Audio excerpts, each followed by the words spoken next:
Hello, I'm Ryan. And I'm Michaela. And welcome to Home Time, the show that helps you kick back and relax after a hard day at school. Today on the show, Ryan will be making some funky egg designs for you to enjoy during the holiday. And the wonderful Chris Sagan will be performing for us later on. Can't wait for that. Now, Chris, hello, welcome. It's great to have you on the show. Thanks for being here. So, going back to when you were at school, how would you describe yourself? I think I was a bit of a deviant. I think I used to kind of muck about, try and get in as much trouble as possible, I think, and just generally, I think by the time I kicked about 12, 13, I started disciplining myself in the guitar, so I think up to that point I was just all over the shop, to be honest. I think I was the opposite. Goody two shoes. Thank you, Ryan. So what did you used to do over the holidays as a kid? Over the holidays as a kid, just used to muck about as much as possible, really. I used to go just round to my friend's house. They always used to kind of live fairly local, do you know what I mean? There was a kind of big clique of us that used to just muck about, play football. And when I wasn't doing that, I mean, depending on what year, sort of like if it was primary school, then yeah, just used to play war, play games and stuff like that, you know. It used to have a good time, actually. Quite a good heyday. Sounds like a lot of fun. Yeah, it was all right. So, Michaela, what do you enjoy most about Easter? Well, when I was younger, we used to do a egg hunt. And whoever found the most eggs won a prize. Oh, no way. Yes, way. I want to go there. That sounds intense. You can come to my town. I'd love to do that. Yeah.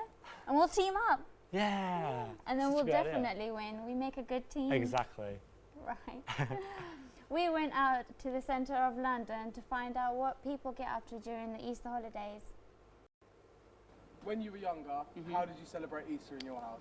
We ate loads of chocolate, like literally loads of chocolate, all day. Well, my mum would like hide the eggs around the house, just like put them in cupboards, all sorts of stuff. Small ones, big ones, and there's all of the house, and that we just had to find it. As I was the only child, I'd have it all to myself. On Easter, was it Easter morning?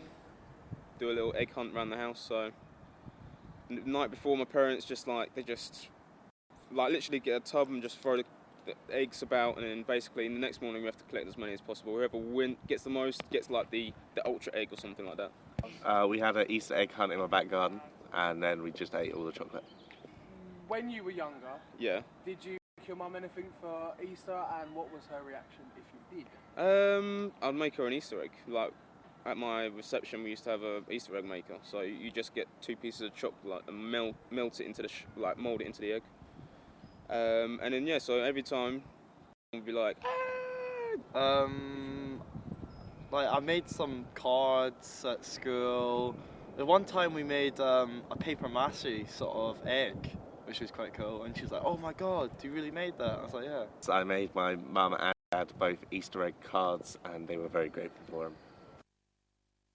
It looks like everyone did Easter egg hunts on Easter Day. Yeah. I don't think I ever did that. I just used to get the chocolate straight away. Well, let's hope everyone else had a chance to the Easter egg Exactly. hunt. Anyway, so let's talk about your music now. How did you get into it, and what influenced you? Well, I got into it as a kid. I think, like I said, I was about 12, 13, and my brother brought home this really, really old, well, no, it was brand new, but it was a terrible guitar. It was I think, so far away from the fretboard that your fingers used to bleed when you played it. It was a right nightmare. But I used to play it every night, sort of 3, 4, 5, 6 hours a night, easy, and just kind of carried on really. And I used to have these little books, these little chord books, like Oasis, Stereophonics, and people like that, and Coldplay, and just grew up on that really. So I taught myself how to play, and then just kind of taught myself how to write songs as well. Eventually at some point.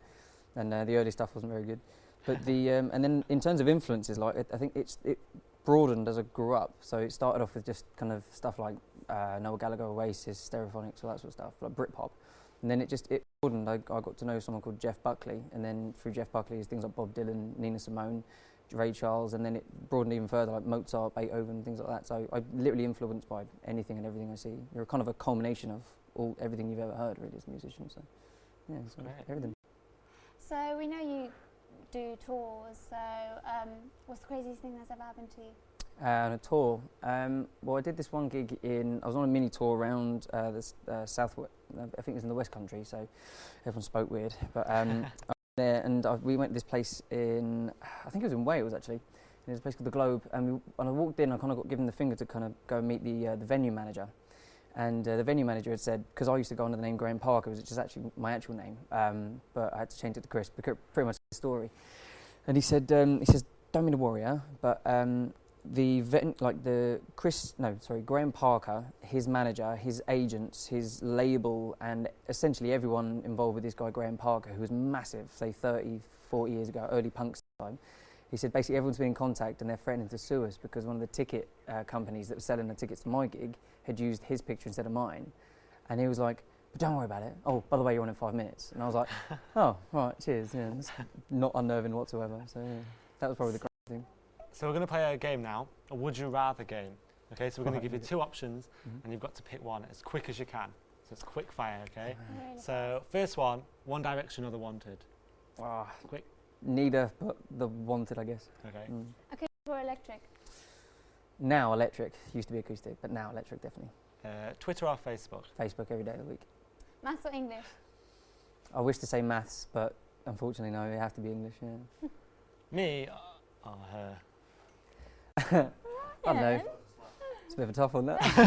I'll have to get to know you both better, I suppose. I don't like to choose. I don't want you two fighting. Anyway, just as you finish here, I'm going to nip off and prepare the eggs. So I'll see you guys in a bit. So what song will you be performing us for today? Today I'll be performing a song. It'll be my debut release off my debut single off my debut release, which will be a song called This Machine. And I'm just performing it acoustically today, but I'm full band now, so yeah, it'll be released soon. Okay. So where can people reach you and listen to your music?